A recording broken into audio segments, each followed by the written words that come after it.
In William Shakespeare's England, it was considered illegal to walk around at night. You were considered up to no good if you were in the city after the sunset. So, why does Shakespeare have the characters Falstaff and Bardolph joke about walking around at night and even celebrate or be excited about the idea of traveling at night from tavern to tavern, not at all worried about hiding their activities? Well, let's find out right now on That Shakespeare Life.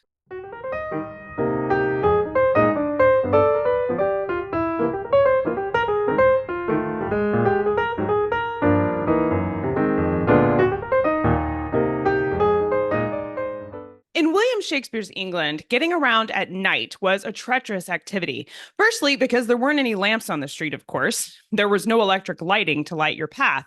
So the physical act of walking was dangerous because oftentimes you couldn't see your own feet. If you think about getting around in your own house at night after everything's dark and the lights are out, how many times you've stubbed your toe on a piece of furniture or stepped on a rogue toy that was left laying in the floor.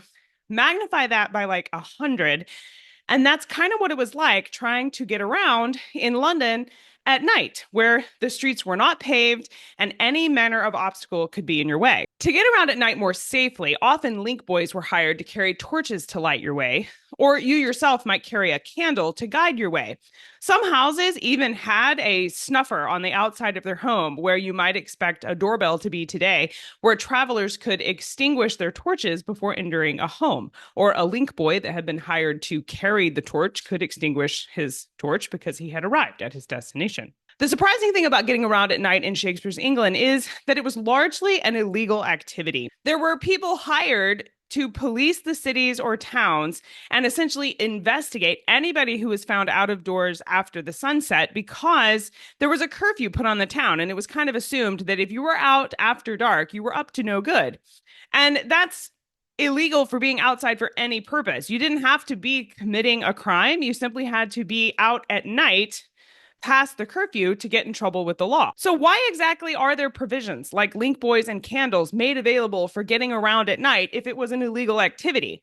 And how come Shakespeare's plays have the characters of Falstaff and Bardolph walking around at night, joking about traveling from tavern to tavern as if it's a fun activity, something they're looking forward to doing? Why would they be excited about this if it was illegal? Shouldn't they be hiding the fact that that's what they want to do? To find out more about walking around at night and why it was considered illegal, we sat down with Matthew Beaumont, professor of English literature at University College London and author of the book Night Walking, A Nocturnal History of London. His book explores exactly this history, so we put these questions to him. And here's what he had to say. Matthew, welcome to That Shakespeare Life. Hi, Cassidy. Good to meet you. Falstaff talks about walking from tavern to tavern at night with his companion Bardolph in Shakespeare's play Henry IV. Now, if night walking was, as Shakespeare implies in King Lear, considered an offensive and illegal behavior on par with the actions of Satan himself, we'll allow Shakespeare some dramatic license there, but still not something good to be doing. Why were Falstaff and Bardolph able to joke around about this going out at night instead of being concerned about doing something illicit? It's a very good question. I think that the answer is that there are two kinds of walking at night, and that Falstaff does one kind of walking and others do the other kind of walking. Falstaff is it's a relatively privileged walker at night. He has a certain freedom because of his social status and position.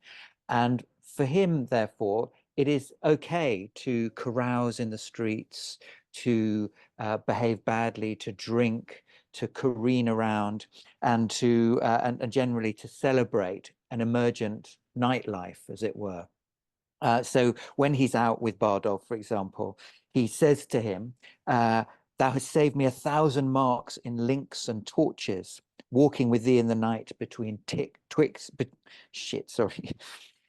He says, "Thou hast saved me 1,000 marks in links and torches, walking with thee in the night betwixt tavern and tavern." They're on a kind of pub crawl. That's what it's called in Britain. I don't know whether in the States it's called that. Probably not, but a pub crawl. That's what he's doing, and it's okay for him to do that because of his privileged social status. For the poor, it's quite unacceptable. It's the poor, it's the vagrant. I'm sure we'll come on to them in a bit more detail in a moment, who are criminalized by the activity of being in the city at night. To learn more about night walking in Shakespeare's England, you can listen to our entire conversation with Matthew Beaumont on the podcast That's Shakespeare Life at CassidyCash.com/episode 339. In that conversation, we talk about what kinds of night walking were considered illegal, what punishments were in place for people who were caught night walking, and what kinds of technologies existed to light your way if you did need to travel after sunset. Be sure to check out the Patreon button on that show notes page to log in or join us if you're not already a supporter of our show. And there's a whole host of insider extras in the form of bonus history content that's available for patrons of our show. This link will expand visual history elements like portraits, paintings, museum artifacts, and primary documents that you can explore while you listen to the show. Again, that URL is CassidyCash.com/episode 339. That's CassidyCash.com/EP339. Thank you for watching. I'm Cassidy Cash, and I hope you learned something new about the Bard. I'll see you next time. Bye-bye.